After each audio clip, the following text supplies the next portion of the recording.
There's only one thing steeler than the SmackDown 6, and it's the Big Show! Yeah, 500 pounds, 7 foot tall. I am an angry giant. Welcome back, guys, to Fog Wrestling for your top 5 SmackDown moments. And honestly, at this stage, I just don't know why people prefer SmackDown over... Well, I do know, because there's more wrestling involved and they prefer the more technical, savvy wrestlers. But come on, SmackDown, man, it's went down the toilet. I actually can't remember the last time we watched SmackDown and gave it like an 8. It's probably been well over a month. It probably has been, and you know what? I think just the loss of Hogan, the loss of The Rock. Yes, they will come... You know what? Where is McMahon?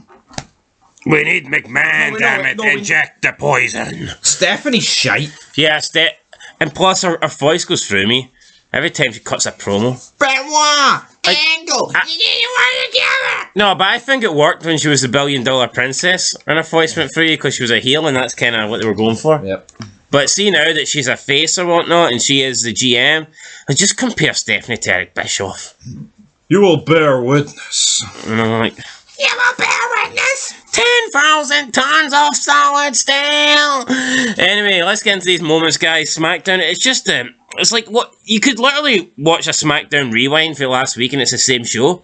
And what is it with these now they're not going to make this list, but what is it with the god awful Guerrero, Benoit, Angle segments where they're backstage pretending someone's getting beat up? I mean, fucking hell. I mean, they've done this about 4 or 5 times now. Like, what are they doing? I know it wasn't good. But it might be attacking you. It wasn't good the first time. Yeah, so it's not. I can understand if it was. Oh, that was banter. That was entertaining. That was quality. Oh, it's so funny. Let's try it again next week. I mean, it sucked, and they keep fucking doing it. SmackDown 6. I'm bored of it already. And they've not even got to the big SmackDown 6 2-on-2 match, and I don't want to see it anymore. I actually don't even want to get the Survivor Series. Me too, actually. I mean, look at the SmackDown contribution at Survivor Series. You've got the SmackDown 6, which, look, I'm not denying, as an individual match, right? I remember it being great. And you've got 5 great guys plus Chavo. No offense, Chavito. Nah, Chavo's alright. You've got 6 great guys, am I right? But by the time you get to that, you've just seen these 3 tag teams literally face off non-stop. It's like, you just don't want to see it anymore. You've got Jamie Noble defending the belt against Billy Kidman or whatnot. A guy that I don't really care for. In a match that I don't really care for. And then the Big Show getting a title shot. I mean, is that supposed to impress me? No. And maybe you could argue, well, SmackDown could have made up for it a bit if they got the signature of Scott Steiner. But does that happen? No! Anyway, let's move into... You know what? Steiner would have been much better on SmackDown. Well, the wee vanilla midgets? I think he would have been, yeah. I think there's better talkers on Raw. I would have just moved Steiner. I think Scott Steiner in a promo with Kurt Angle would have been fucking brilliant. It would have been gold, but I can understand why they put Steiner on Raw, because I think Raw was the show for... It was a more entertainment-heavy show, whereas SmackDown was a more wrestling, and we've seen Scott Steiner couldn't really wrestle at this point. No. I mean, he couldn't even stand up straight with it falling over, so... Yeah, let's move into moment number 5. Good. Matt Hardy taking on Rikishi. Before the match, he did cut a promo on Elvis, because we were in Memphis, but... didn't get on the show for some reason, but this did get on this list. Good match. I'm all broken. Ho ho ho. Ha ha ha. Attitude. Oh yeah. Down. Matt's bedtime is 4 AM. There you have it, guys. What's the other fact? Much like us working on YouTube. That was it. Mattitude is the most... Something about most spoken... over 100 countries. Most spoken language in 100 countries. Mattitude is implemented or something. Aye. Mattitude is implemented in over 100 countries. I like this. Fucking brilliant. Matt, you know what? It's a decent match. But he lost. I don't think he should be losing. I tell you what, I mean, he went 50-50 with Rikishi, but he at the end of the day, he lost. Clean. Not that Rikishi would need to be dirty to win. Rikishi did hit that big sit-out pile driver, which I always thought was a good manoeuvre. And to be fair, I think that should be his finisher. Not saying the bonsai drop sucks, but you don't know what I'm talking about? No, I do know what you're talking about. Like Owen Hart, only doesn't break people's necks. No, it's a good move. I like that move. I think that looks like a deadly move, so I would... What I don't like though is number 4. Look at the trophy presentation to Benoit and Angle. I actually didn't like this segment. Everything Angle does is alright. I don't like Stephanie. I don't like Benoit. I know, but Angle coming out claiming to be the team leader, claiming to single-handedly win it, that's all good stuff. That's all stuff you expect Kurt to say that. When a third of the promo's great and the 2/3 of it's shite. What's Benoit's case for getting the trophy? He was getting his ass whipped, Angle saved him. Giving them the trophy? What, is the belt's not enough? What the fuck's this? Then Taz and Cole are like, well, I think they should have created 2 trophies, which I guess is fair enough. They're arguing over the trophy. They end up hitting Stephanie by accident with the trophy. Trophy breaks. Stephanie gets up, slaps Kurt Angle. Benoit laughs as if he's just heard the funniest joke of all time. He laughed way too hard. Just a fucking weird psycho killer laugh. Which he is, Benoit. Then Stephanie slaps him and he looks as if he wants to commit the murders 5 years early. He stares down Stephanie. Then Stephanie says, tonight, you two can't get along. We're going to settle it in the ring. And I'm just thinking, are we really getting another Benoit Angle match? I mean, it's bad enough we've seen this match a million times. And now we're already getting sick of the SmackDown 6. But now we're getting Angle and Benoit again in the ring. I mean, how many times have we seen them wrestle over the past couple of months? Never mind since they both have joined WWE. We've seen this way too many. And soon, within probably like 2 months, maybe 2.5 months, they're going to be competing in the main event. Well, not main event, but they're going to compete for the world title at the Rumble. In the SmackDowns, technically the SmackDown main. Like, why the fuck would you do that? I don't. Say you had Big Show versus Booker T planned for the Raw main event world title on the line. Would you really have Booker T and Big Show face each other about 10 times in the previous 3 months? No, I wouldn't. I really wouldn't. I just don't get it. Yeah, but it's a SmackDown 6 problem. I mean, it's not just these two, it's everyone else. It really is everyone else. But third place belongs to The Big Show, challenging Brock Lesnar. You know, we buried Big Show, but he makes quite a few appearances on these top 5 moments. I know, but I mean, is it because of him? He just walks in, he's looking for Lesnar. To be fair, Show doesn't really say much. Heyman's like, come on, Show. You're one day, I've always put you over. I've always said you're the most, guy with the most untapped potential. And one day you're going to be the number 1 contender. But one day you're going to get him fired for ECW.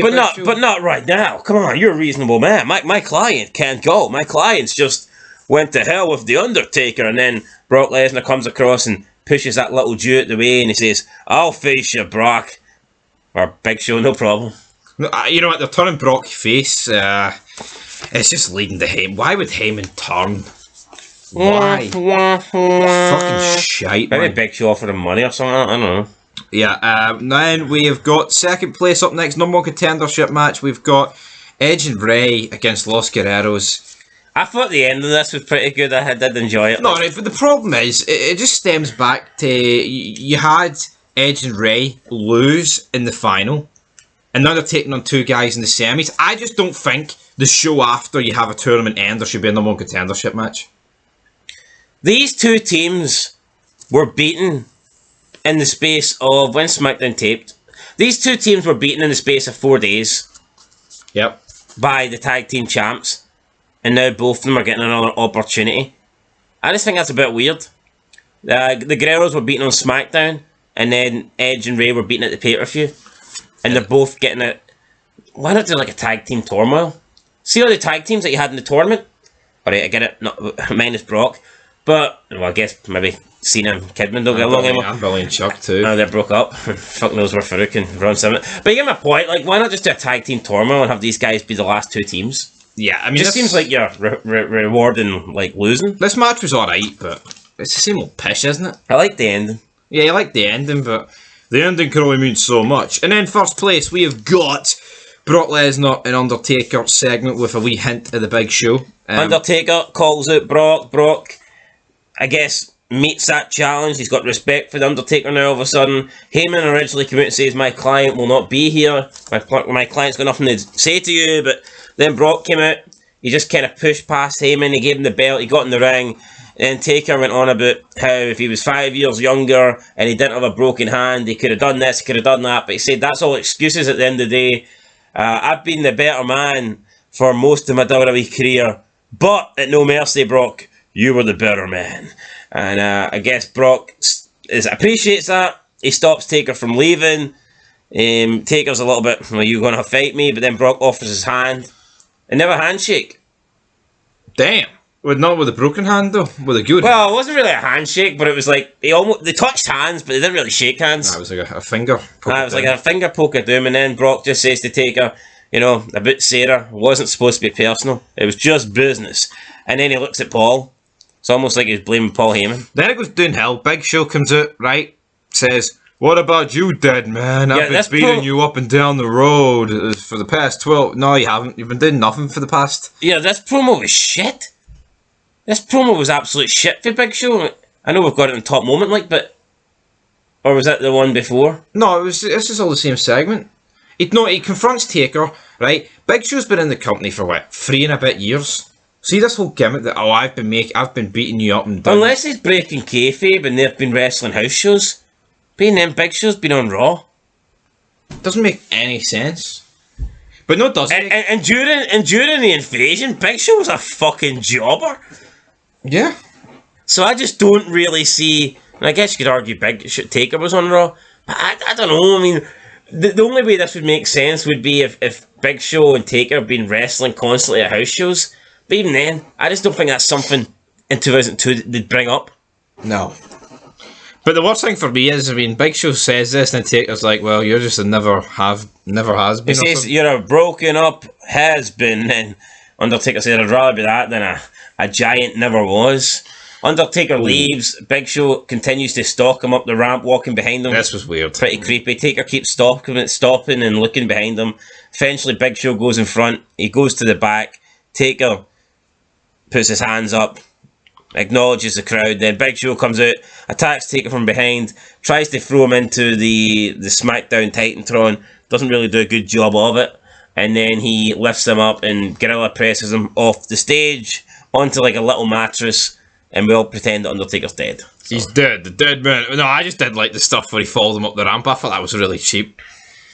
Taker, right, is the sort of guy that would maybe let you slide on the first attempt of that. But it got to about the 7th attempt and then Big Show overtook him. Yeah, plus they're not a bit dumb for Taker to think as soon as Big Show goes into the curtains, that's it, he can't come back out. Aye, the gorillas went in the gorilla and he's not coming back out. I'm an angry gorilla. But like we said, I mean, we didn't even like this first moment really, and it's number 1. Problem with the show, right? And up next is Raw, of course, and then we're on the road to Survivor Series, which will be a great show, but I've got a feeling the road's going to get bumpy, and SmackDown's already bumpy. It's a bumpy road, guys. Anyway, that's it. Till next time. Catch you in the next one. Peace.